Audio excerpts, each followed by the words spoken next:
Hello everyone and welcome to the latest episode of the official Bolton Wanderers podcast, Wanderers Way, in association with iHeat, and I think you're going to enjoy this guest. We're joined by the one and only Adam Le Fondre. How's it going, Alfie? Yeah, brilliant, thanks. How are you guys? You okay? Yeah, cracking. Good. Oh, good. A proper goal scorer. Yeah, yes, absolutely. Takes one to know one, John, eh? No, you're a proper goal scorer. You. Wanderers Way, the official podcast of Bolton Wanderers Football Club in association with iHeat.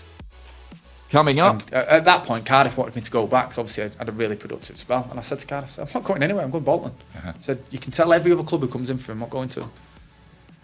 And I'm like, Lenny, so that whole pre-season, I'm on the phone to Lenny. I'm in the 21s at Cardiff, because I refused, well, I didn't refuse, I just said, look, I want to go on loan, I don't want to play here.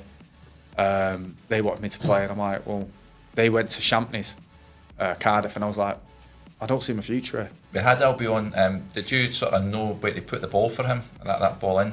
Sort of that relationship, you knew that you would go and attack it? I just hit a good area. I just felt like he crossed ball and hit a good area.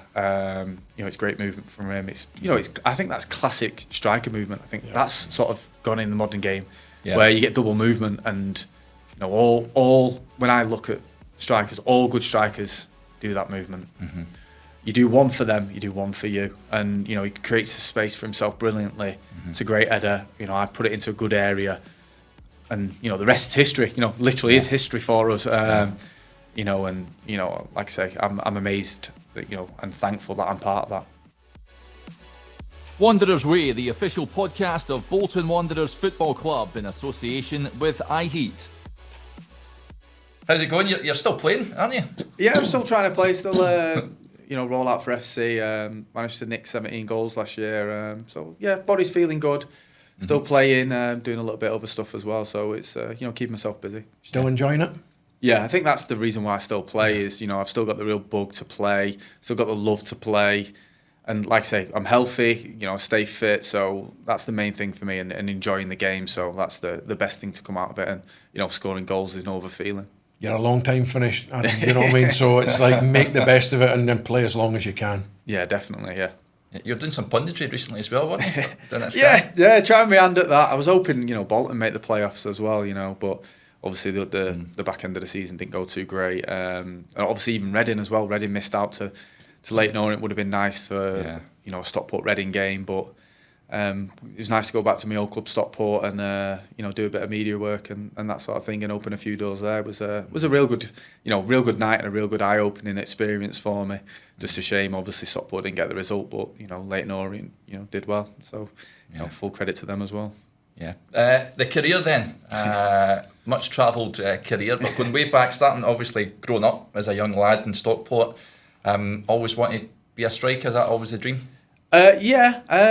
Within, I wanted to be a goalie as well. Did you? Vertically challenged don't really help. Me. I was one of them where, you play tournaments as a kid, and I'd play the whole tournament out, get to a penalty shootout, the keeper would come out, and I'd go in net and try and win it both sides. I loved being a goalkeeper, but I was always I always managed to score goals, so I always played up front. So you tend not to move when you're doing that. Yeah. Did Stockport sort of send scouts to go and watch you playing for your boys' club or something like that? Well, actually, it's quite a funny story and unique story. They didn't have a centre of excellence at my age group at the time, and I went to a camp, the holiday camps, and won everything there this particular week. And the friend who I went with, his grandfather was the old chairman at Stockport, and had watched me play, and the story goes, he said to Stockport, you better make an age group for this kid because we're going to lose him. He's a Stockport boy, etc., etc.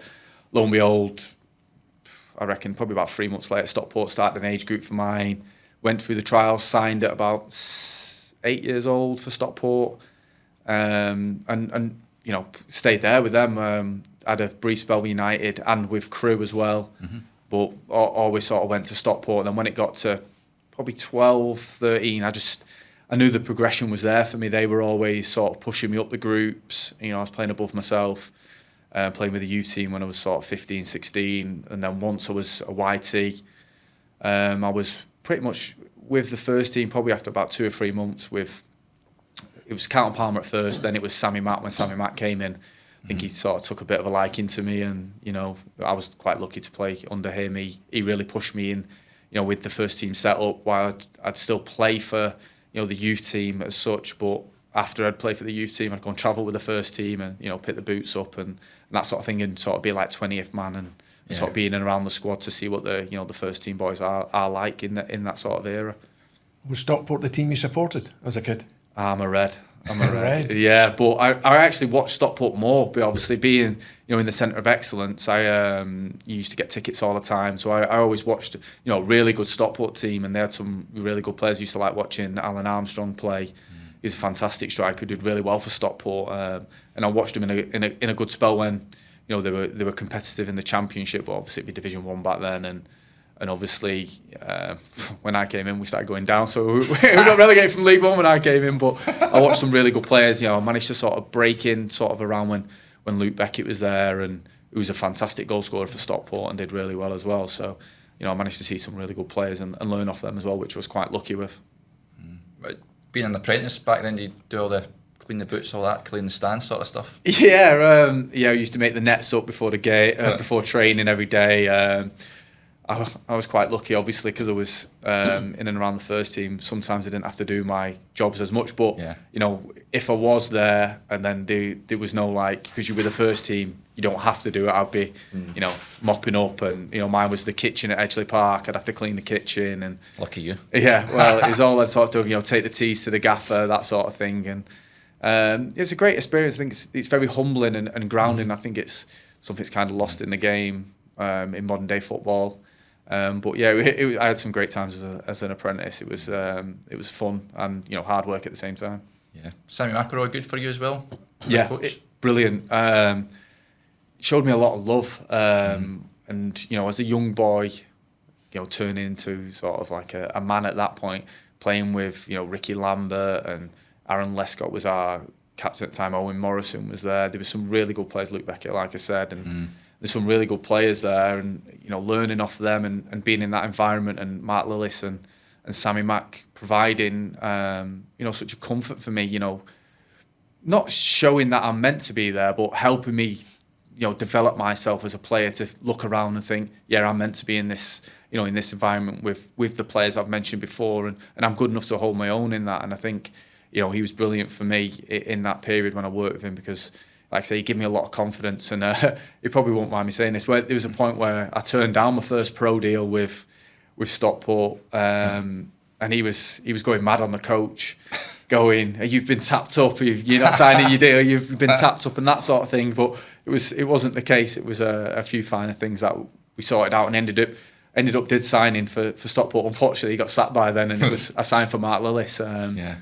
But yeah, he was great for me. I did really enjoy working with him, and he brought a lot of fun and sort of grew my confidence as a player, as a young player, breaking into that team. Yeah, is it right you scored in your debut as well? Yeah, a bit like the Fleetwood one. One of them ones I meant, top bin, flew. Back then in the olden days, it was the LDV. So I've come on a sub against Bury, and managed to put one in the top corner from 35 yards and act like I meant it, of course. And that was sort of the start for me, and the kick on from there. As a goal scorer, I've always had a lot of confidence in the way I play and the way that I'll score goals, and to get that straight away was something really positive for me as a person, and it helped me sort of believe in myself even more, if that was even possible back then. Yeah, you moved to Rochdale, of course, at that wee loan spell there. Keith Hill, of course, who was a manager here not so long ago. What was that like for you? Yeah, brilliant. I saw Hilly, just recently at the funeral of Joe Thompson, which was such a tragic event. He was fantastic for me. Him and Flickers. We created a real brotherhood there with the squad, and he was instrumental in my probably. I had a small loan spell there, then went back again because of how important Hilly and Flickers were to me as helping me see a pathway to develop and get better and become a first team, regular. I thank them for all the development they put into me and the hard work that obviously I put in with them, but their willingness to stay and develop me as a player as well. I wouldn't be here today without their help as well. They enjoyed a lot of success. Was his management good, that sort of thing? Was he, He was quite unique? Yeah, very unique. Obviously, you can imagine with some of the sayings. But a lot of the sayings, stay with me as a player. Definitely one where he used to say about, if you're waiting, go and work in a restaurant. He used to shout, "Oh, no one waits here. Or you wait in a restaurant. That's where the only waiters here." And it sort of stuck with me that, because if you're not, I took it as if you're not trying to improve and get better, then you get passed by and, people go past you. And I think even to this day now, I try to improve as a player, as an athlete, because, like I say, I love playing football and I don't want to be seen as, oh, he did used to play. And people look at you and go, really? I won't be seen as he did used to play. I can tell why. Like, I want to still, shine as a player and impact games. And I think that's something that I learned very young, that you have to have that ethic. And I think I've took that throughout my career and worked on my game to sort of sharpen my craft, especially in front of goal, obviously, and do that. And I think, I attribute that to sort of his teachings early on. Yeah. You spent a couple of seasons there, banging the goals in, then Rotherham come along. How did you move there? What was all that about? To be fair, at Rochdale we had, obviously the loss to Stockport in the playoff final in the first season. Very obviously I left Stockport for Rochdale. And, personally it was a half decent season, scored like 17, 18 goals in league and 20 all in all comps. And then to lose the playoff final to, the team I left was disappointing, but it is what it is.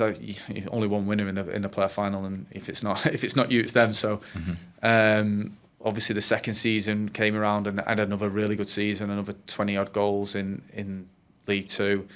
But there was always sort of me or Chris Dagnall who'd play, and I wanted to be an established first team sort of thing. And Rotherham came in and Mark Robins set his stall out very early with what he said to me, and that was the sort of thing where I was like, yeah, I'm ready for this challenge. I'm ready to be the main number 9 at the club, and I'll take that on. And working with Mark Robins, who's been a poacher, not a diminutive poacher at that as well, was something I thought, I'll have a bit of this. I think he can improve me. He can take me to that next level, because ultimately I want to play as high as I could. And at that point, my mindset was, I will score goals at this level. I'll score goals at any level, but I need someone to take that chance on me to do that. And if I need to improve my game, then no better than someone who's been in my position before and had a good career scoring goals. So, I felt like it was maybe seen as a sideward step because it's a team in my league. But for me, the chance to work with someone who's similar type of player as me was too big of a chance to turn down. And there was a real promotion drive at Rotherham at that time as well. And and again, Rochdale ended up going up and we lost in the playoff final. So I don't know how wise my decisions are at this moment in time, but for me personally, it was a fantastic club to go to, because they give me a real good platform to play. And I'd like to say establish myself as that number 9. Well, there was number 10 or 39 back then. I used to hate number 9, but why is that? Just feel the pressure on you? No, I just hated number 9. I hated it. Really? I was the same. I loved number 10 as a kid. I used to always wear number 10. Everything was number 10. But then when I moved to Reading, when I drove down, my agent said, you've got to take number 9 because Shane Long has just left. And I hated it. That's why I went to 39 at Rotherham, because 10 weren't available. But they said, you have to take number 9. You have to say you want it. And I was like, well, of course I want it. I'm a striker, but I want number 10. And they're like, you can't get 10. It's like, right, give me 9 then. So I rang. When the gaffer rang me on the way down, I was like, yeah, I want 9. I want that. I want to be that guy. And then obviously had a lot of success with number 9. So 9's my number now, and took 9. And that was sort of the start of the 9. But if you would have told me as a kid, you got number 9 or 10, I'd be like, give me 10. Yeah. I always used to think, a bit egotistical, 10's the main number in the squad, 10 or 7. That's probably like watching United when, United always 10 or 7 were the main numbers. Cantona, who was the 10 back then? Sheringham played 10 at a point. Bex took 10 when he first broke in. So that was for me. I was like 10 for me all day. But then, like I say, once it was there, it was like, right, 9. And then obviously, like I say, I had success with 9. It was like, right, I want number 9. That's me. I'm always going to be the number 9 now. Wow. You're right. You scored against Rochdale in your debut for Rotherham. Yeah. Did you celebrate? Ish, not properly. Just sort of put my hand up just to signify that I scored, because it was sort of it was from a free kick. So obviously we're quite small, so they didn't know where the header was coming from. So I just made sure they knew it was me, and didn't really like run around or anything. I got a lot of respect for Rochdale, like I say, for the platform they give me. But it started well and continued to get even better for me really at Rotherham after that. Regardless, you've still got to celebrate your goal. Yeah, of course. You've still got to. I mean, you have, honestly. It's like, I get the respect. I get the respect thing and all that, but you've still got to celebrate your goal. Yeah. It's the hardest thing to do in the pitch is to score goals. I think, I understand it. I think the only thing is if you've had a really good spell at that club, I get that. then you can be respectful with it, but still celebrate it. You're a goal scorer, I think. But I think if you only had a short spell at that club and you're doing it, come off it, like, you sort of weigh it up and you're like, you can do what you want. Like, at the end of the day, they're not really going to be that's too angry about it. There's been a few times where I scored against Reading when I went back with Bolton that time, and the utmost respect because Reading, give me that platform in the Premier League, so Absolutely. I would never sort of do anything over the top there. But there's a few other clubs that I would, love to score against and celebrate against. It's a great delight. Yeah, of course, yeah. You go full blown Adebayor style. I'm maybe not that far, but yeah. I do like scoring against certain teams. Yeah. Is it difficult losing playoff finals? Is that a real low point in your career, going on the wrong end of that? I guess it's a real joy if you come out on the right side of it. I think the egotistical side of me, looking back at it, was like, I'll get here all the time. I'm going to score goals to get here all the time. And then when you don't, when you look back, then it's like, God, I've lost 2 playoff finals, 3-2. Yeah.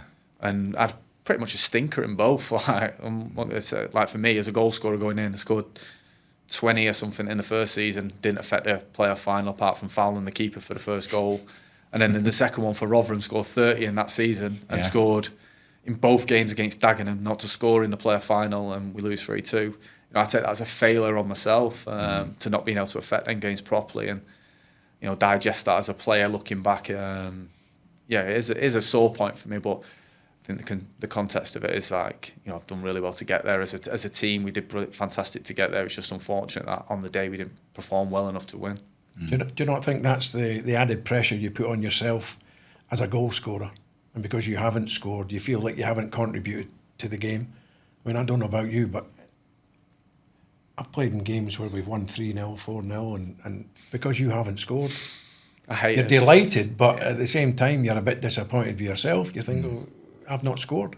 I learned to like it a little bit as I got older, being delighted, but I used to hate it. Yeah. If we won handsomely and I didn't score, I'd be fuming. Yeah. I'd be fuming. And I know that's very selfish to say, but that was just the mindset I had. I was so goal-driven, definitely when I was in England for sure. Like, I was so goal-driven that I had to score. That was everything that would save me from the, sort of the weekend being terrible. And I guess that's, when you get older, you sort of get the bigger picture of football. Don't get me wrong, at Reading, I was a team player. Every club I've been a team player, but there's also been that egotistical goal scoring that's, lurking on my shoulder who says, come on, you need to score today. You need to do your job. You need to do this. You need to do that. But ultimately, you need to score. Like, that was, every game was like that for me. And again, I think, like you said there, the selfish part is you have to score. Yeah. Simple as. I mean, if you're getting beat, you still have to score. Yeah. Do you know what I mean? And it's like, I suppose when you get beaten, you score. In a small way, in your mind, you've done your job. Yeah. It's a tough one, really. But I think there's added pressure on the strikers. There's no doubt about that. And I think it's the pressure you put on yourself. Because when you're goal-driven, you've just got to score regardless. Yeah, of course. And I think that's something, for me, I learned, obviously, like I said, as I got a little bit older, team goals didn't come before my goals, obviously, but, they helped soften the blow a little bit with the more success that I had. But for me, like you say, scoring goals was everything. I used to, the adrenaline from scoring a goal or being a player who's put in that position. I know you put pressure on yourself, but I loved it. I thrived off it. I loved being that player. You could turn around and go, he's going to score as the winner today. Yeah. And being the hero. I think that's what you want to be a striker for. You want the adulation. You want fans to sing your name. You want everyone to be like, I want the ball to fall to him. And I love that, mate. I love that part of being a striker. And that's the difference when you're driven. Yeah. Because I speak to so many strikers and it's like, well, if I score, I score. If I don't, I don't. And I'm thinking, no, you're not. That's why I said a proper striker. A proper striker's driven, aren't they? Yeah, definitely. Yeah, I think a little bit. Number 9 sort of died a little bit in goal scoring. Number 9s have sort of half died in football today. Not many about, is there? No. Like I say, I watched the Stockport and Leyton Orient game. I see a little bit one in Kelman. Like I watched his game and I look at him and see a little bit of similarities in the way I play and he played. Yep. Like the goals he scores, how hard he works. He's never really out of a game. He gets a half chance and he's making the keeper work, or he's scoring.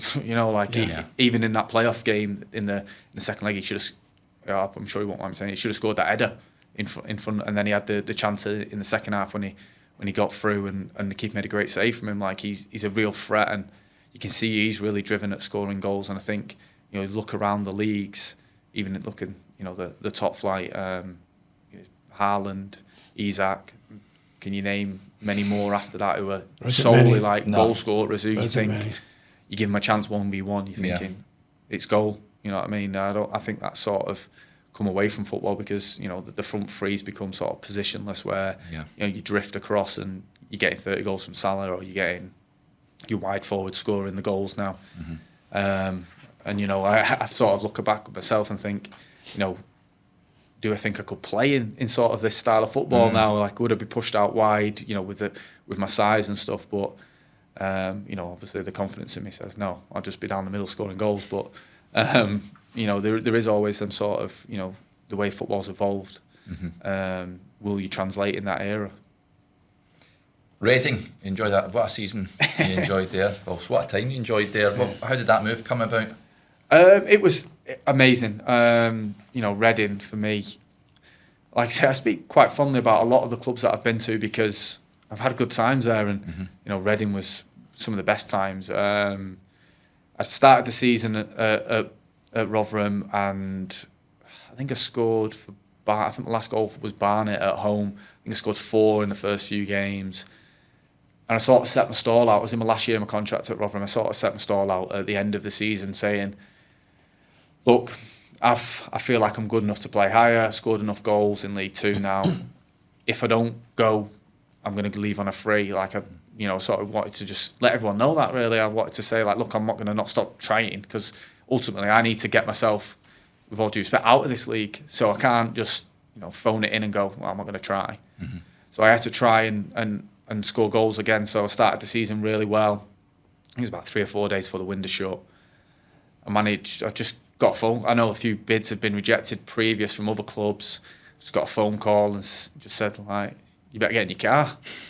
And it wasn't even a fact of negotiations or anything like that. They agreed a fee and I was in the car. Like, they could have offered me a £5 and I'd have been down there. I was in the car, I had a bag, just driving, just straight that night, drove down to Reading.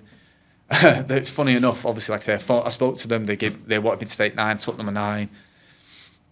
And as I was driving down, they thought I got lost or thought I'd been taken, because I think West Ham were in for me at the time as well. So they were like, where are you? And I'd gone the wrong way. So I'd gone N6, N5, back across the M4, and it's the worst driving conditions. Obviously raining like mad. And they're like, why is it taking you so long to come down? And I'm like, oh, I'm lost, Dan. I'm like, I'm driving back across now. So it took me, like, say, 4.5 hours instead of 3. Pulled up at the Majewski, sat with Nick Hammond and Brian McDermott, spoke for a little bit about, what I'm going to do, obviously, how confident I am and what they want from me. It all fit pretty well. Went for a medical and, Bob's your uncle sort of thing. And then they lost to Hull, but I was driving back up north then after the medical, and it was international break. And I don't think some of the lads knew they'd signed me or where they signed me from. I think a few lads thought it was a trialist or whatever in the international break. Didn't play until we played Watford at home, my first game. We got pumped 3-0, I think it was. And then we played Doncaster Rovers the following game, I think, at home again, and managed to score against them when I came off the bench and sort of, started going and adjusting to Championship football then. Which was a real eye opener for me. Was it a big jump? Yeah, it was. I've always said, like, I've been on record saying, the jump from League Two to Champ was bigger than the jump from Champ to Prem for me. I think athletically and physically, I wasn't quite ready for, the monsters that were waiting for me in the Champ. It took me a while to get used to that, and I think when I went from Champ to Prem, I found it a little bit easier just because the monsters were there, but they weren't as aggressive with me. And football I was allowed to play football a little bit more and show a bit more of my technical side, which probably helped me as a player in the to sort of give me time in the Premiership to eventually forge a career in the Championship. Yeah. What was the secret that season to go up into the Premier League? Amazing group. Was it? Just amazing. We had an amazing group of people. The whole club. Staff, players. It wasn't weren't an 11-man job. Weren't a 16-man job. It was a 24-man job. The whole squad bought into everything. Whether you played 46 games, whether you played 5 games, people who came in, did jobs, were fantastic and great around the group. There wasn't, your so-called bad eggs. It was probably the best dressing room I've ever been in that regard. Met some fantastic people. Jason Roberts came in the January that time and was a catalyst for our success. I'd say.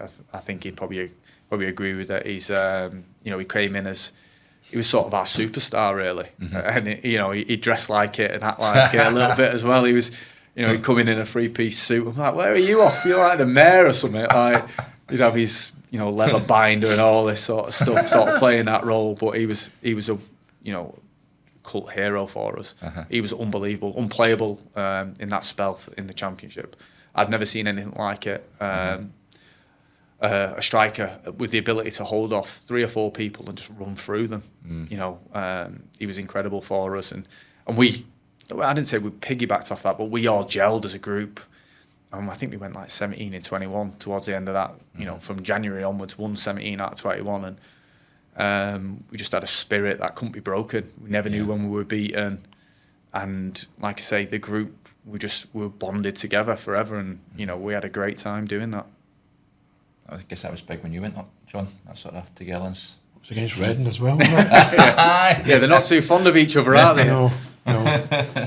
But no, I mean, they're a big club. Yeah, there's no doubts. And I think recently it's been a bit sad, hasn't it, the way it's gone for them.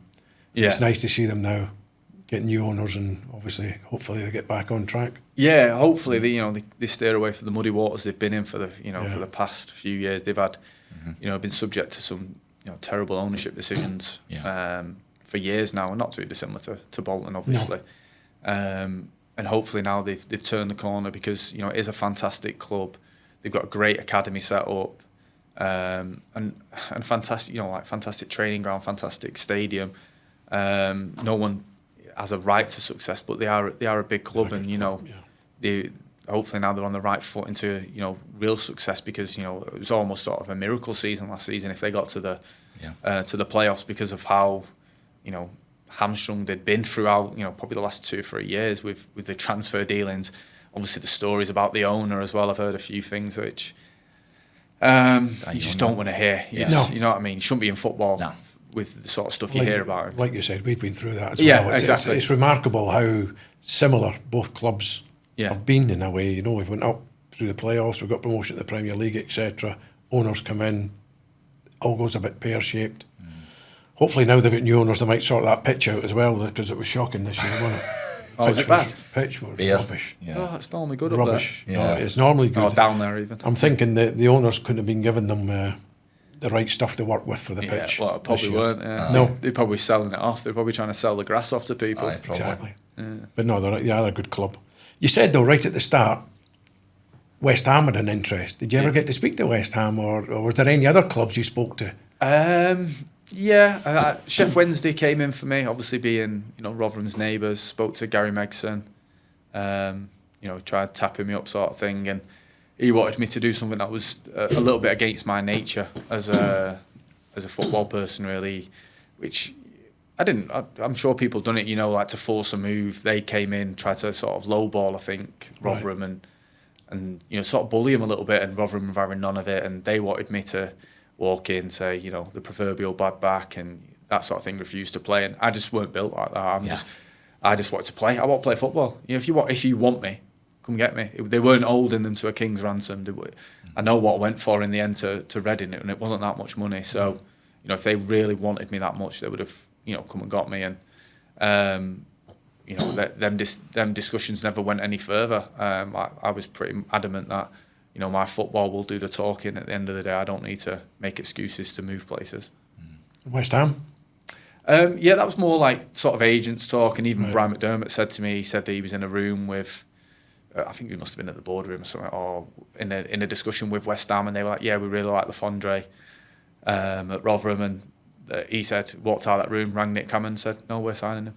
And, that was pretty much it. Like, I sort of knew that they were interested in me. I think they were looking at me and Baldock, and I think, but obviously I went to Reading, Baldock went to West Ham at that time, and for me, I wouldn't change it for the world, because the experience and everything off the back of that was amazing. Well, like you said, how it worked out, you wouldn't change that. No, that's of course, for sure. Yeah. No, of course.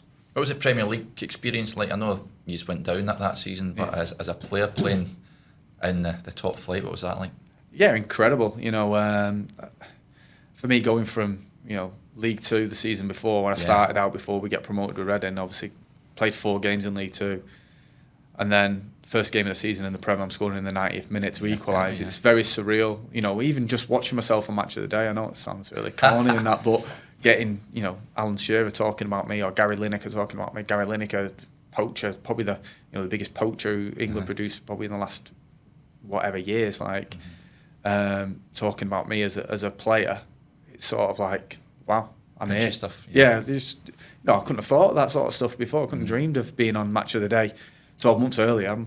I'm on, with all due respect, with Clem on the BBC show, and they're talking about me scoring again in League Two. So, it's sort of a big sort of uprising for me as a player, and it's hard to not be like starstruck when you go there and you see the players you're watching on telly and you're playing against them. I probably regret now not getting more, like getting shirts and that sort of thing. I sort of so driven in myself that this isn't like I'm not going like stadium hopping here and having a look round and getting shirts. This isn't one of them. I'm here to play. I'm here to do bits. I know it sounds really daft that, but that was my mindset. I did obviously get a couple of shirts, but I didn't go to every game like thinking, I'm going to get a shirt. I want to get a shirt. It was one of them where I'm like, nah, I want to be here for a long time. Ultimately, it didn't quite work for me, but that was sort of the mindset I was in at that time to, like, no, I deserve to be here. So I'm a Premiership player. Like,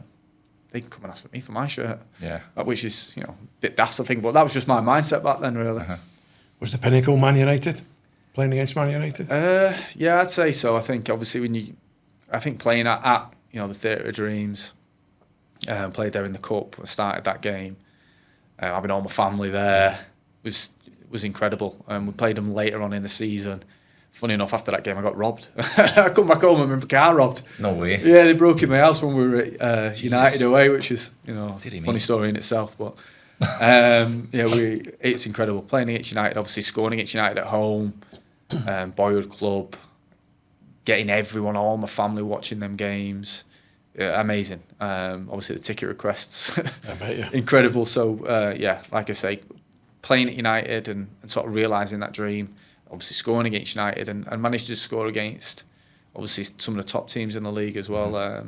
Real good justification for me as a player and how hard I'd worked to get to that point. So right, you've still got, is it the record goals for your sub in the Premier League? Is that right? Is it how many goals did you 12 in the Premier League? Yeah, I think it's 8. Yeah, 8 sub goals. Yeah, it's a good record and a bad one at the same time. Yeah. Rather just have 12 goals from starting, but I ultimately knew sort of my role. Like I say, understanding as a player as I got older, I don't get me wrong, I'd be disappointed not to be playing, but understanding that if this gives us the best chance to stay up, I'd rather be a Premier League player for another season than a selfish goal scorer. And that was the sort of period I had to accept that sort of thing for the better of the team. Maybe this was the way that we do get success as a group. Ultimately, it didn't quite work out for us as a group, but I understood that sometimes you have to give a little bit if you want to get the greater goal in the grand scheme of things. And it's a bittersweet sort of record. It's a justification that I knew I'd score goals in that league, but obviously I wanted to start more. But that was sort of an understanding that I accepted as a player, really. Yeah. Whose shots have you got then? Aguero and Torres. Wow. Out the Prem. I loved Aguero, even though he's obviously a City player.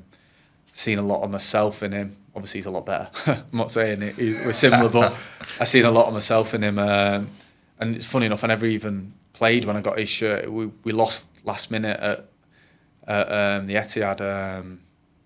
Quite a dubious goal, really. Barry header over the top of, I think, Stephen Kelly or Harty. And as he was coming down the touchline, I didn't come on the game. I was walking down a tunnel and I was like, it's now or never. I was like, Sergio, shirt. And he's like, your shirt. I was like, no, Serge, you don't want my shirt, mate. I'll just take your shirt and we'll walk in and go our separate ways. So I'm sat in there having a debrief and I'm just like, hiding this shirt because we got beat last minute. Thinking, Sergio, we'll take that. Nice. Yeah, and that was sort of like a surreal moment for me. Managed to get it signed as well. Obviously, when I played for Mumbai, I sent it into City and he signed it for me as well. So, yeah, like I said, I didn't really go shirt hunting. I wasn't really that sort of player. I thought I was going to be there a little bit longer. Has there anybody come up asking for yours? Just players I've played against. The only time I do swap shirts generally is if they ask for mine or if I've played against them. So I've got a box at home, which I went through not long ago. I was looking for, I thought I had a Joe Thompson shirt, so I was going to wear that for his funeral.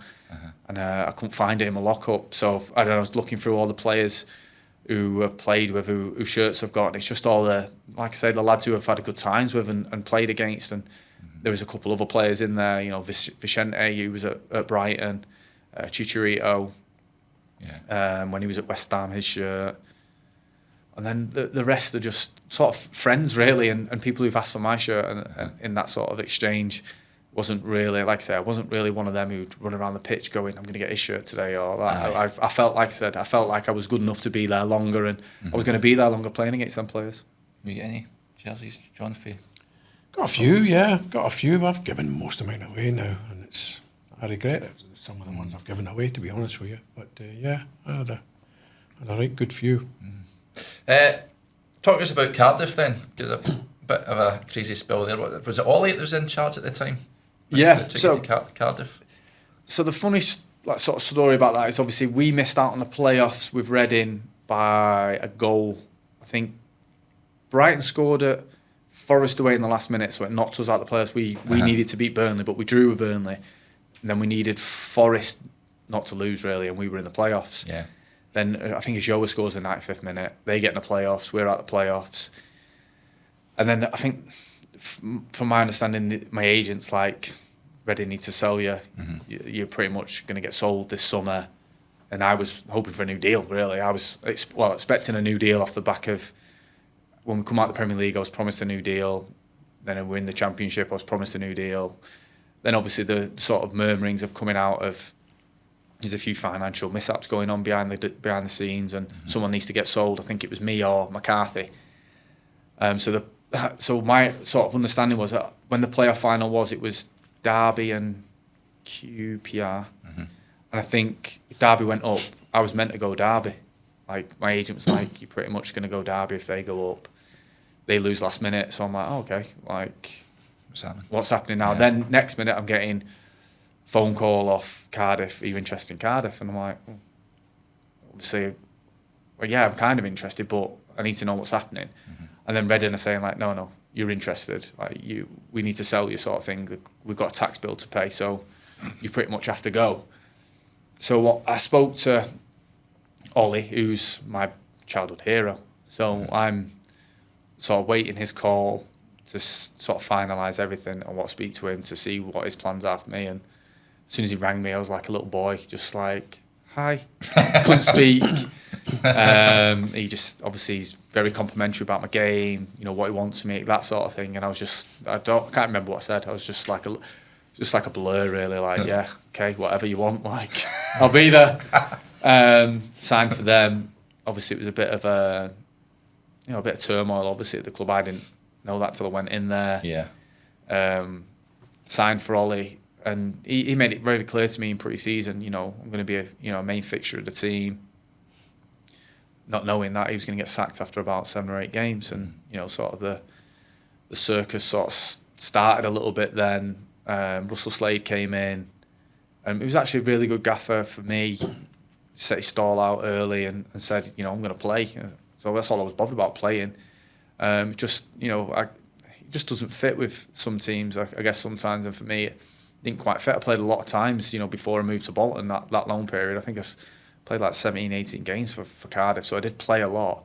Just the sort of football wasn't complementary to my game, so it weren't getting the best out of me. And I remember we were at Middlesbrough away.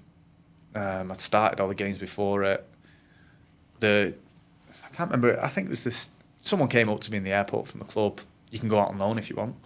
I was like, flying up to Middlesbrough. Like, yeah, you can go out on loan if you want. So I'm like, oh, okay, no worries. Spoke to my agent. We went up to Middlesbrough. I drove back home after that game. So on that Wednesday, Chris Powell rang up.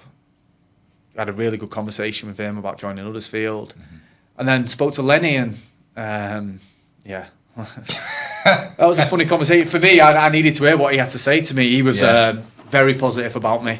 And I always say it about him. He sort of rejuvenated me. I remember speaking to him on the phone, and I spoke to Chris Powell. He was very calm, composed, said all the right things. Spoke to Lenny. He was like an excited kid. He was like, "You're not going anywhere. You're coming here." And I was like, "What do you mean?" He's like, "No, you're playing for me." And I'm like, I needed to hear that, because I think my ego's probably a little bit bruised from Cardiff not scoring goals there consistently.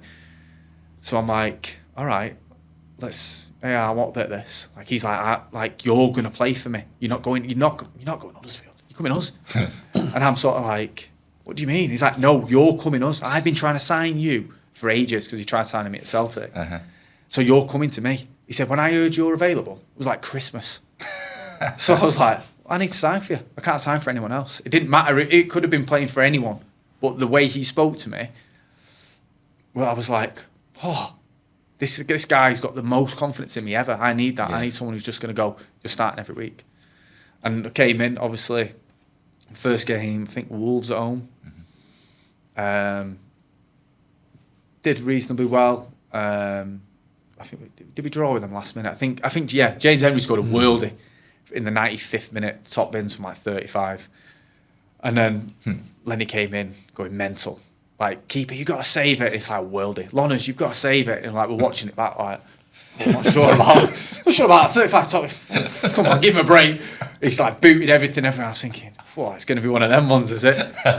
And then I think we played Fulham on a Tuesday. And I scored my first goal. And it's a massive relief for me. And then, after that, I just didn't look back. Like, every game I'd go into with the sort of confidence I've been, like, not to say that I didn't have confidence at Cardiff, but I knew I was going to get the opportunities that I'm accustomed to at Bolton. And I had a 1,000,000% belief from Lenny and the staff that they've got the right person up front to take them chances that they create. And Bolton at that point created a hell of a lot of chances. I've watched a few of the games back, like, that I played in. I was thinking, I've got 5 in this game. Like, these chances, and I'm like, oh my God, like, I should have scored that. I'd come off with, say, a goal. And I'm like, I could have an hat-trick here. And that was the sort of thing I fed off at that point. And like I say, that spell for me, I never wanted to go anywhere. I didn't want to play for another club after leaving Bolton. I wanted to come back to Bolton. I mean, even when we played Birmingham last game of the season, I had an injury. I was playing for an injury for about 4 weeks. But I just wanted to play.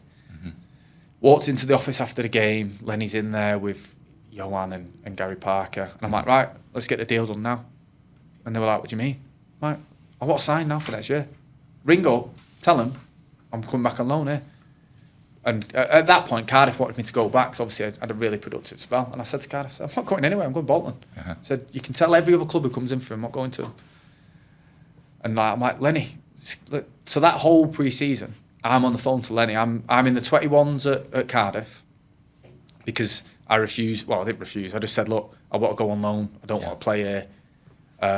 They wanted me to play, and I'm like, well, they went to Champneys, Cardiff, and I was like, I don't see my future here. You don't see it here. But they wanted me to go there, and I said, nah. So I got put with the 21s, and then once they came back, I said, look, if you want me to come train with you after that, then I'll train with you after that. Probably an error when I look back, because I made a bad decision to go Wolves, but I probably should have stayed at Cardiff and tried to play there if I wasn't going to play at Bolton. But ultimately for me, my mind was so set on Bolton that summer. Spoke to Lenny probably about 3 times a week. Why are you not signing me yet? like literally like not begging him, but saying like, come on, we can get this done. Like they want rid of me. I want to come here. I know if I play for you, I'll score 25 or 20 next year. I scored 8 in 17, so I had Cloughie with me, who I was like, we were a great partnership, and I knew a full season with each other would cause a lot of problems for teams. Obviously, not knowing that, the financial problems that came just after that. Obviously, Phil Gartside, rest in peace. I think he passed away just during that period as well. So it got to early August, and I was sort of saying like, Lenny, look, I need to play now. Like, I don't want to sign for anyone else, but you're sort of pushing my hand to go somewhere else here. Said, you've had 2 months and you've bought players in as well. Obviously, they bought players in. Gazmadine came in, Wellington came in, all these players were coming in. And I was like, what are you doing? Like, just come and get me. We'll figure out everything else after rest. And that didn't quite obviously materialise. And, went to Wolves, didn't have a great period there, sort of got sold a few things that I should have known. Yeah, I should have known myself that wasn't going to happen. I remember having a conversation with a manager and how he saw me playing. And it was a red flag for me straight away, but I didn't really, because I'd turned down a lot of options by then. Was it sort of pushed towards an avenue of got signed to take this or a big club, missed out on playoffs the year before, they're having the right push. You could be a big plus for them. So I was thinking, went around the facilities, amazing. To be fair, I wish at that point Chef Wednesday came in just after that, and I didn't know, but Barry Bannon signed for him just after that, and I obviously Bazza was here and I had a great rapport with him and a great relationship on and off the pitch with him.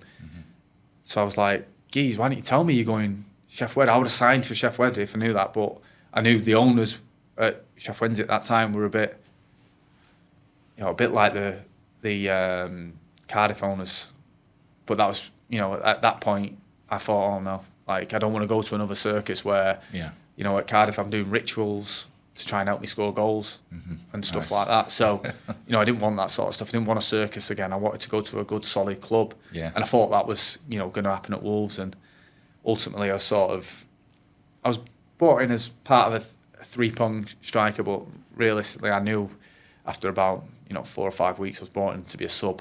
And that killed me really, but you live and die by your decisions, and unfortunately I had to sort of pick up the pieces after to leaving Wolves. Why do you think Lenny stalled on it? Were Cardiff asking a fee at that point? I don't think they were. I think from my understanding that it was a very similar deal to what they got me on before, or they weren't telling me, because if they were I would have gone in and said no, because I told Cardiff where I wanted to go. I said, as long as you sort out the deal, send me back there. I said, you're going to get, realistically, if they signed me on loan that year with a future fee, even if they didn't sign me at the end of that season because they could have sold me, because I knew I would have been a successor. And I ended up going to a place with an optional fee where after 4 or 5 weeks I knew I wasn't going to be a success, which is me, because the mindset for me, going in training really hard, knowing I'm not going to play, knowing I'm not going to get the opportunities to play and succeed, was hard for me, especially when I'd been at a place where I'd had a lot of success at Reading, had a lot of success at Bolton in a short period, and knew I was still good enough to play in the Championship, but to not get them opportunities was frustrating. And even more so, even before the August window, we end up selling Richard Stearman, which is like, I thought we were going for a promotion push, and it's like, oh no, we've had a rethink, like we need to just save a bit of wages. I'm like, what the hell am I doing here then? Like, it's pointless. Lenny, was it fun being not only on his team? You mentioned that you've had a lot of chances, but training and all that sort of stuff, was it a fun time? Yeah, it's for me that sort of 4-month period on loan was incredible. See a real different side of football. He was an emotional manager. Some incredible stuff I've seen. Like, it's funny when I look back on some of the stuff that some of the stuff he did, some of the stuff he said, some of the stuff he said to me, just was amazing. Loved working with Parks, his assistant. Spent a lot of time. Like I say, I was always someone who worked really hard on my finishing after training, or I still kind of do now when my body lets me.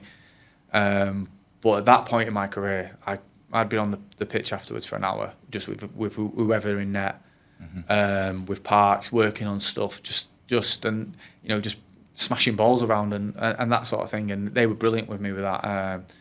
Lenny was a character within himself, and he helped get some of the best out of me. I think that period when I played for him, I was going into games thinking I was unplayable, and he gave me that armour to do that. Obviously it's down to me to produce on the pitch, but he gave me the sort of confidence on top of my confidence, which was already high because I was a very confident player, but he helped me become not invincible, but almost invincible to the fact where I knew if I was getting a quarter of a chance, it was going in. And, I was worrying people and getting back to the player that I knew was in there and capable of performing well at the championship level. Yeah. Of course, you get the chance to come back to Bolton, which, Phil Parkinson was the manager at that point. How did that come about then? Oh, well, another great move choice for me. I went to Wigan. And actually, I started okay there. That pre-season, I thought I was going Rangers. Didn't quite materialise. I think one of my old managers gave me a bad reference, I think, which didn't quite help me. And then I was meant to go to Huddersfield, and again somehow they pull out of the deal, which frustrated me because I'd been nothing but pretty much an exemplary pro over that period of time. And then Wigan came in towards the back end of the window, and they were sort of having question marks over me, and I was like, "What do you mean you're in question marks over me?" I said, "Look what I've done." So it's like, I know I've got to have a good season. So I need to play.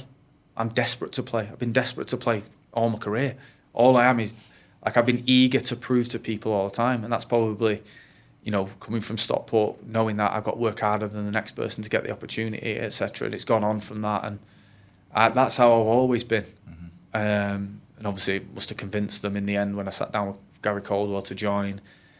Manager changed, Warren Joyce came in and didn't really see me as a number 9 anymore. I got seen as a number 8 or a left winger, which, as you can imagine, didn't quite sit well with me at that point in my career, because after scoring some 180, 200 goals, didn't really think I was a left winger or a number 8. So I still felt I was good enough to play number 9. So I just said in January, I said, "Look, if something comes about, can I get off? You're not going to start me." And to be fair to Joyce, I worked with him before, and he's a really good coach for me and helped me when I was younger. And was like, "Yeah, fine. You just let me know if something's happening." And it's sort of drawn out with Bolton at the time. They were in financial constraints, obviously. I think they only could get embargo players. And I think went back to down to the wire. They were saying the whole window they were going to come sign me. Last day, I'm driving over as everything's pretty much agreed. Ring Cloughie. Cloughie, we're back. Oh, we're not. I'm going Forest. Oh, see ya. See you later, lad. All right, no, so you've gone, so I can come. All right, mate. And I guess it was sort of proving myself again at Bolton. I'd come from a spell where I'd not played, and I don't think Bolton saw the best of me up until probably the AFC Wimbledon game at home. I started to feel myself again. Played really well, affected the game. Didn't score, but affected the game and started to feel a little bit more like myself. The games up until I didn't have a run of games at Wigan, didn't have a run of games at Wolves. So the last run of games I had was at Bolton, which was 2 years ago. So I'm coming in sort of half fit without proper pre-seasons, because my pre-seasons were under 21s football in Cardiff. I got, shooed off with them straight away as soon as I got back. So I was sort of half fit, 3/4. You never be match fit. Like I say, when I started feeling myself again, I could start to perform like myself. And obviously, I think the Fleetwood game is a real catalyst for me in sort of winning Parky, because I'm not too sure how my recruitment came from to coming into Bolton. I spoke to Lee Anderson a lot to come in, and obviously I've come in and signed and not delivered at the start. Like I say, I weren't fit, weren't playing like myself, was miles off it for my own standards, and sort of needed. And we had Chris Long, I think, at the time, and maybe alternating between, you know, me and him, and I didn't really cement, you know, myself in a team. And, you know, like I say, the Wimbledon game helped me, and then obviously getting the goals against Fleetwood and that sort of catalyst to our run towards the end of that season, and me, you know, scoring goals again, and enjoying football, and probably gave you know, the confidence in Parky to play me, you know, from the end of that season out. And it was always funny when I sat down with him at the end of that season, and we sat at the table about coming back for the season after, and he turned around and goes, "I didn't realise how good you were." And I was sort of took aback a little bit. It's like, oh, I am pretty good. Like, I know with myself I'm pretty good. Yeah. Like, I just needed games, and we sort of agreed on that. He was like, "Yeah, no, you're right. Like, once we got you fit, like, we liked really what we saw from you." And I was like, "Yeah." I said that's all I needed. I said I just needed that platform to play, and I knew the lads. They were all, you know, like, coming back into the group was pretty much there from when I first joined. Great dressing room. Fans loved me. Started a GoFundMe page after the first period.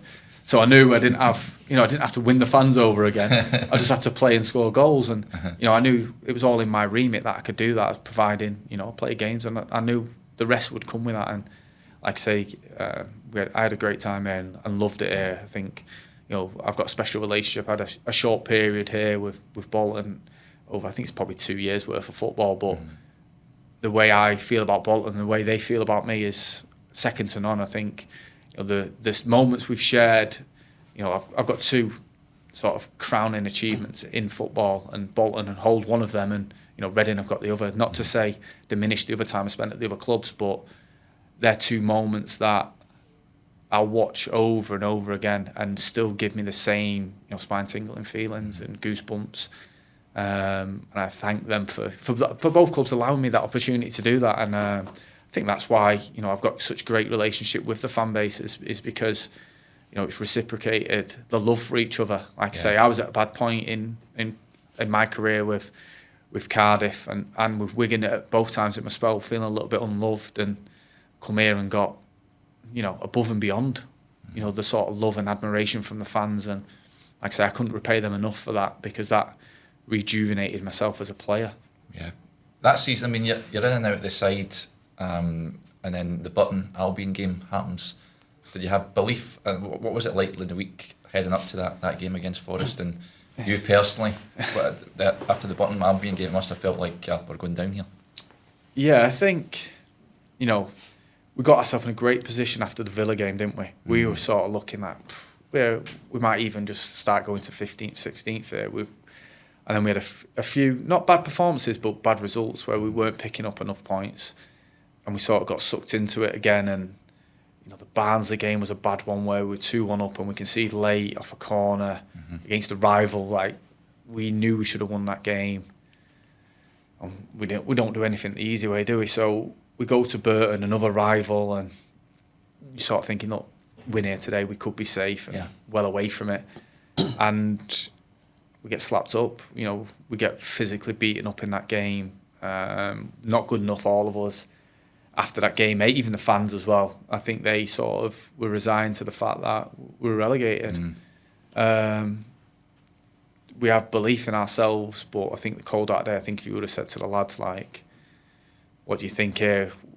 You know, you know, ultimately, we all thought that.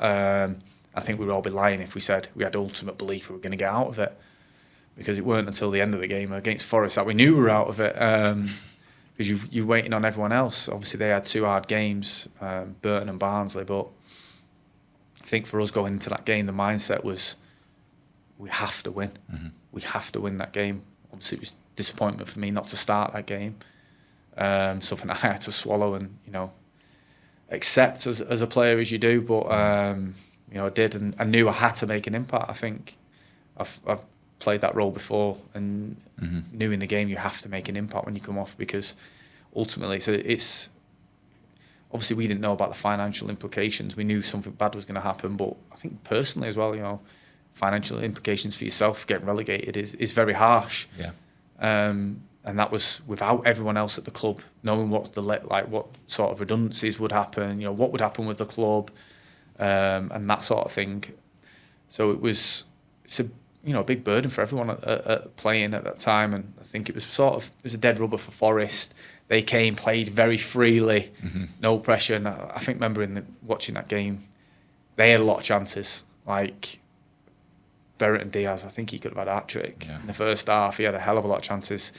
Albie had a couple of chances as well, so it was a really open game, and I think it was sort of eking away in the second half, and the fans started to murmur a little bit, and obviously they were disappointed that I weren't playing. And like me, I was obviously disappointed I weren't playing, and they started cheering for me, and it was probably Parky's plan to sort of bring me on around sort of 60 minutes anyway, to cause a bit of havoc, because we needed a goal to win.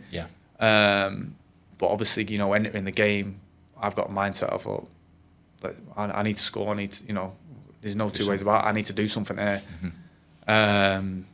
Ball, like I say, someone shanks a shot, hits someone, falls to me, score, celebrate like a madman. As you do, fans are going mental. And then we go 2-1 down. 5 minutes later, we're like, oh no, that's not the script we're meant to have. Like, we're meant to just go win 3-0 or something now. Like, you're meant to stop playing. But Wheat scores. Obviously, I lay him off. Wheat scores. He scored 9 the season before. He don't wait till the end of the season to score his first. Big dope. But and then obviously, last minute, big kick, flick, arm in the channel, cross, movement, goal, pandemonium. Just the maddest scenes I've ever been involved with, apart from obviously the Reading one getting promoted. Like, incredible. And I always say it whenever I talk about it, just the fact that we didn't win anything or achieve anything, but still to me feels like one of the best things I've ever done in my life. Staying up on the last day, with all the noise surrounding the club and implications that could have happened. You learn a bit more, obviously, a bit further down the line, but just incredible. Like, for me, was amazing. She got to share it with like my whole family. I don't normally let my mum come games. She'll probably like me saying this as well, but she's known me bad luck. Like, throughout my career, I've banned her from games because a lot of bad stuff's happened. When I was younger, I was 18, 19, breaking in at Stockport. But after 25 minutes, Mum was in the stand. Missed a couple easy chances. Mum was in the stand. One of the few times I didn't start for Rotherham away, I think it was Lincoln. Mum was in the stand. So, blanket. Poor Mum. Yeah, well, blanket. It's not me. It's her. So, the straining order. Yeah, to get her out of it. But it was her birthday the day, so I was like, right, you can come this game. We're losing 2-1. Everyone in the box appears. It's your fault. It's your fault, get out. All that family like looking at her like, could be you this. Time to go. Yeah. So she always says she's at the back of the box like that. Obviously come the end of the game. Obviously get the mad winner. We have a pylon obviously in the corner. I run off and I'm like sort of half celebrating with them because they're at the front of the box going mad. I'm going mad. Like, it's incredible. Obviously the pitch invasion after the game. I'm sat in the dressing room after with Jem Caracan and I'm just like, what just happened there? Yeah, literally, what have we done? Yeah. What, just, you can't quantify. Obviously, we had success last season going up, and then to stay up like that was like, everyone's just like, we're dead and buried, completely dead and buried. After the Burton game, everyone thinks we're dead and buried. 70th minute, 80th minute, gone. 85th minute, maybe. Obviously, we don't know the results in the game until afterwards. But Albie scores. We've given ourselves a chance, regardless of hopefully results are going for us.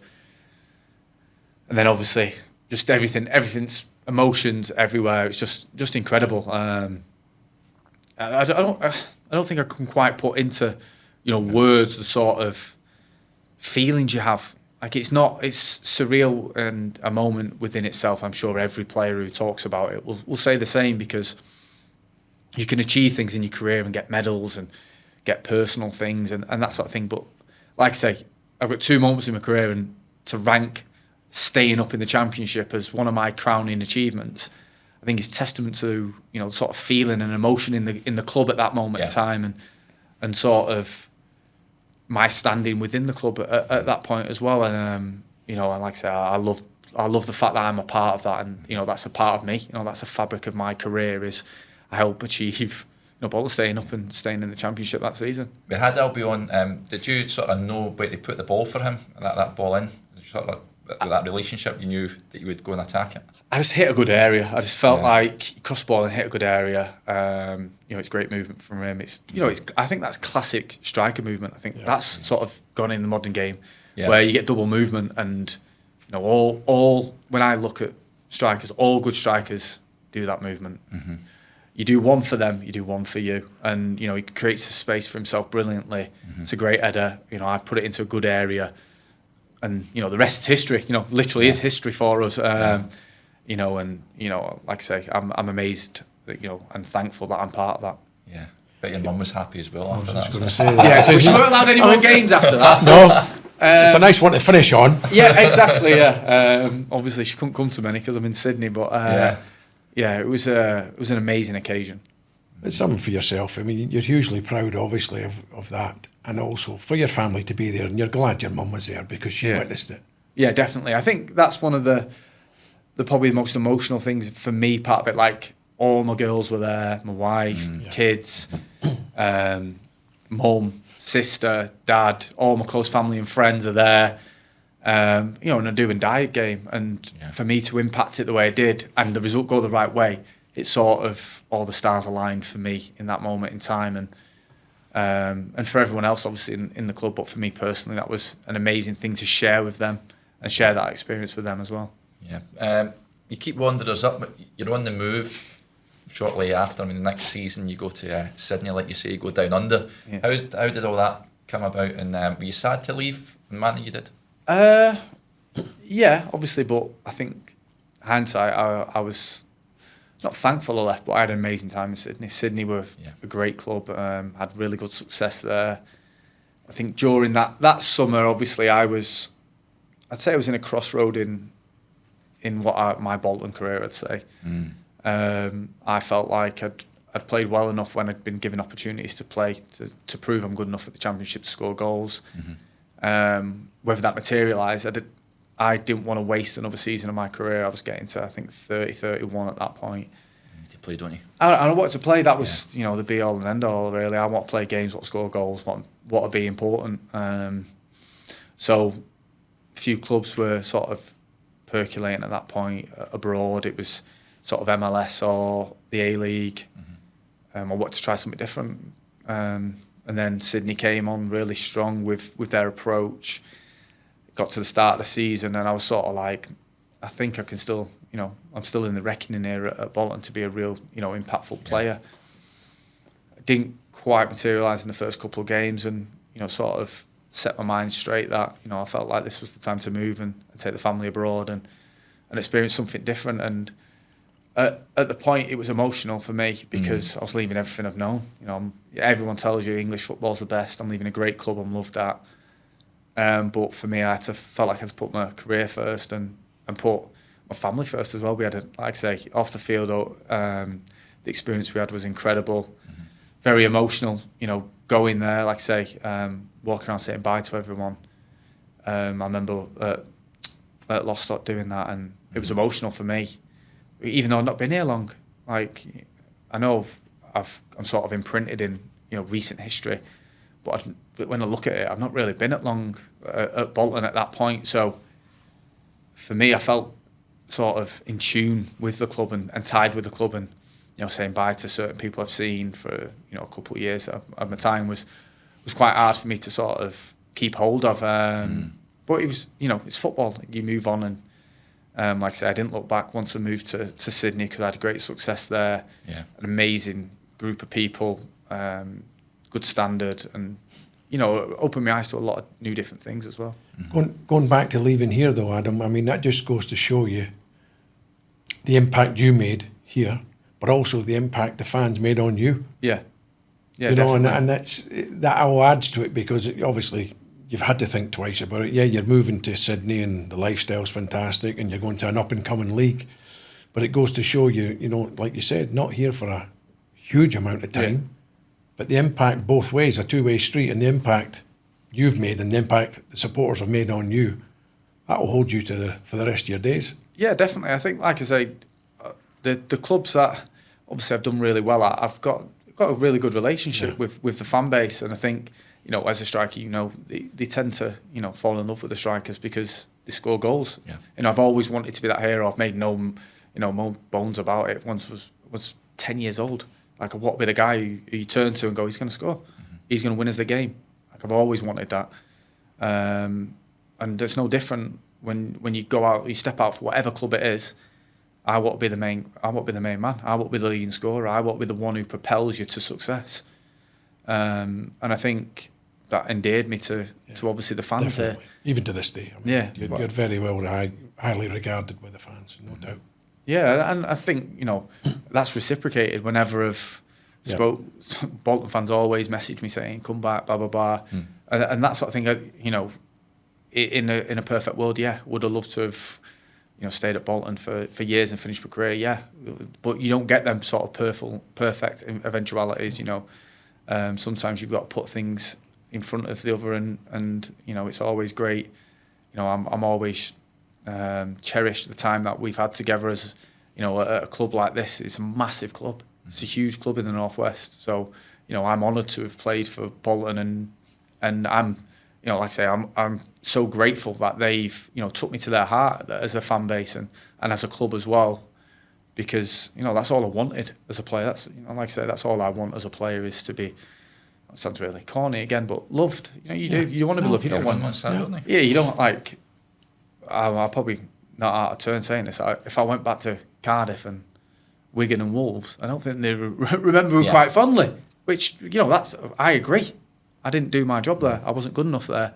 But also, there's other things to sort of them situations. But, you know, ultimately, it's on me as a player to perform. And, you know, I didn't do that. But I think at all the other clubs that I've played at, scored goals, that they've seen the value in me, and it's been reciprocated the other way to me. Like I say, I went to Rotherham the other week, and it was amazing going back there because I had a great time there, like I've spoken about. And, you know, they treated me with, you know, amazing respect, and the fans were amazing, and the club was, you know, fantastic towards me as well. And that's all you can hope for as you go back as a player, as you go, you know, as you're not playing anymore, as you go older. You want to, like, I want to be able to show my kids and say, you know, I was good there.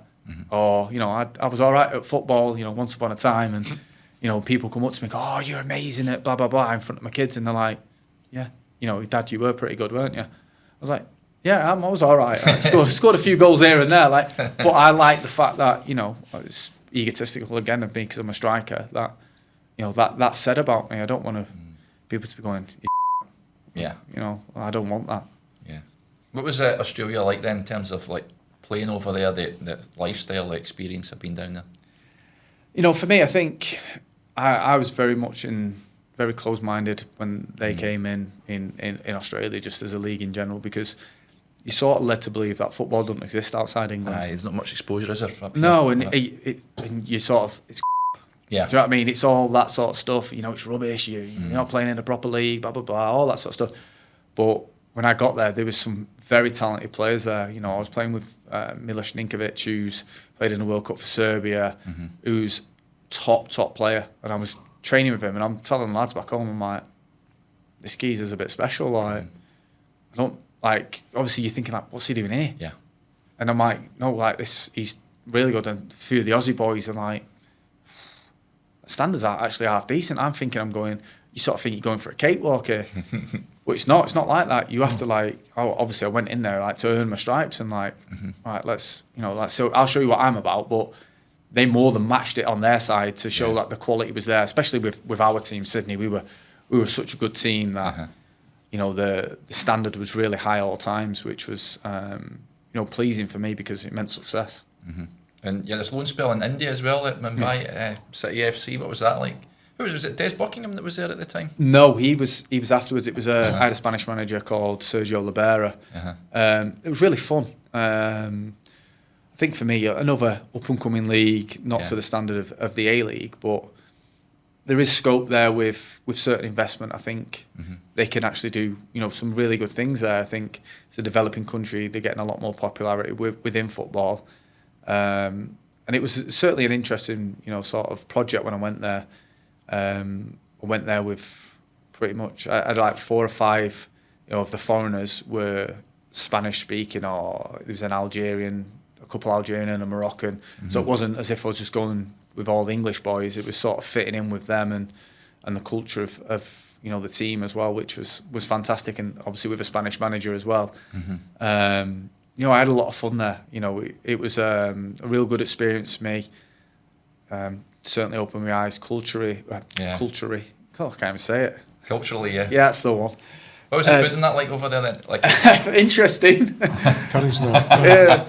It was you didn't like the food over there? No. Spicy. Yeah. Let me tell you. Oh my God. The first couple of weeks, obviously we're in quarantine, so I've come out of quarantine. COVID, yeah.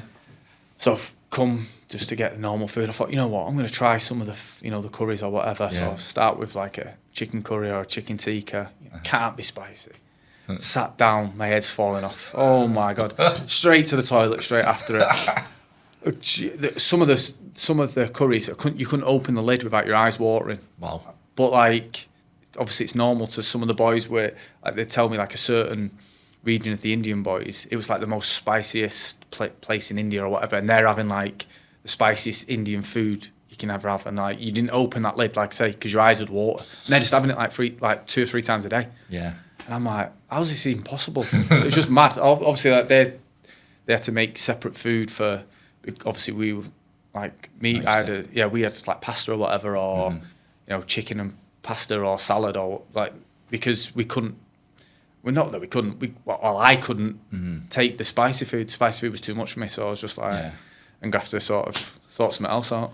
Not good to me. That good through me like a Ferrari. That man. See, the fans are mega passionate over there as well. They get really good crowds, don't they? Yeah, that I think. Obviously, the problem for us was COVID, but yeah, right enough. But the still the fans and the love was overwhelming, really. Obviously, during that tough time of COVID. Yeah. Hibs, how did that come about? What was your Edinburgh experience like? Loved Edinburgh as a club. As a city, sorry, and Hibs as a club, fantastic. I just finishing the season with Sydney, and I got a text message from Brian McDermott, who'd watched, I think, the last couple of my games. Obviously, they're on TNT or BT. And at that point, I was in 4 in 4 or something like that towards the back end of the season. And he was like, "You've not aged a day," blah blah blah, etc. etc. Being super complimentary of me and that sort of thing. He's like, "What are you doing next season?" And at that point, I wanted to stay at Sydney. And at that point in my career at Sydney, I was, I think, 6 or 7 off being their all-time leading goal scorer. So I was desperate to stay out there, not knowing that there was my contract was ending, and I don't think had the heart to really tell me that I wasn't going to get a deal. When I told them previously, like, if you're not going to offer me a contract, please let me know so I can set the wheels in motion, because it's a big move moving back, obviously, back to England. So obviously that didn't eventuate until the very end of the season, which was another emotional move for me back home, because my daughters loved it in Australia, family loved it in Australia, and it wasn't really an option to stay there, because I didn't really want to play for another Australian team. Like I'd played for Sydney for 4.5 years, had success. Like I say, one of the second all-time leading goal scorer. I didn't really feel like I wanted to play for anyone else. There must have been interest in you, though. Yeah, but I wouldn't really entertain it. I didn't want to do it. I wanted to, if I was going to play, I wanted to play for Sydney, because they were my club. I've had great success, and like I say, 8 away from the leading goal scorer, and I was just like, I'll do that next season easy. I had 2 injuries in that season. I left and still scored like 13 goals, so there was no problem with me scoring goals. But one of the things sort of happened, it's sliding doors moment really for me. Hibs came in with Brian, said, would you be interested in it? I was like, yeah, we're in Europe. I've never played in Europe. So that was like, speak to Lee Johnson, spoke to him. He was really interested. Obviously, they sent the deal over. All signed and sealed, delivered. I was sort of signed with them the day I moved out of Australia. When I was leaving, I was like, right, my sort of career's done in Australia, that's it. Quite ironic part is, you said about interest. Nick Montgomery, whose team won the GF that year, he messaged me and said, please stay, come sign for us. I was like, no, we're all set to go, like, we're going, sort of thing. And next minute, he's my gaffer, 6 weeks later.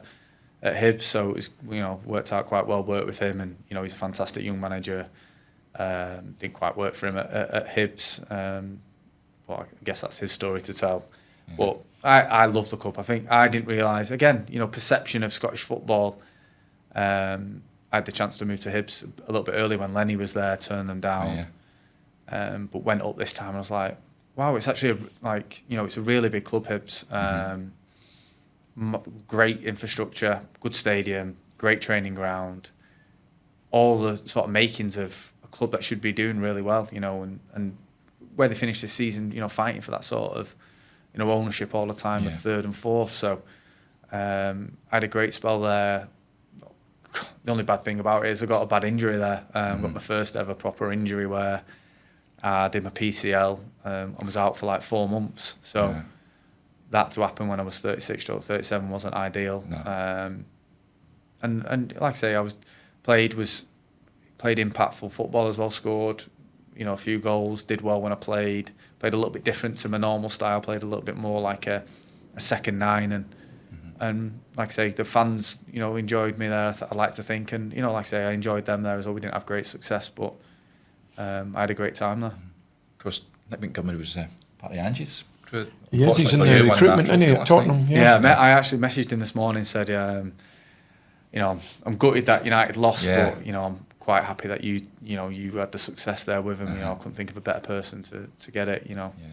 And all the best for the future. Like I said, I'll catch up when you stop celebrating and go on your holiday. He's like, yeah, no worries, we'll talk soon. Yeah, you played against the big hitters up there when you were at Hibs, Hearts, and all that.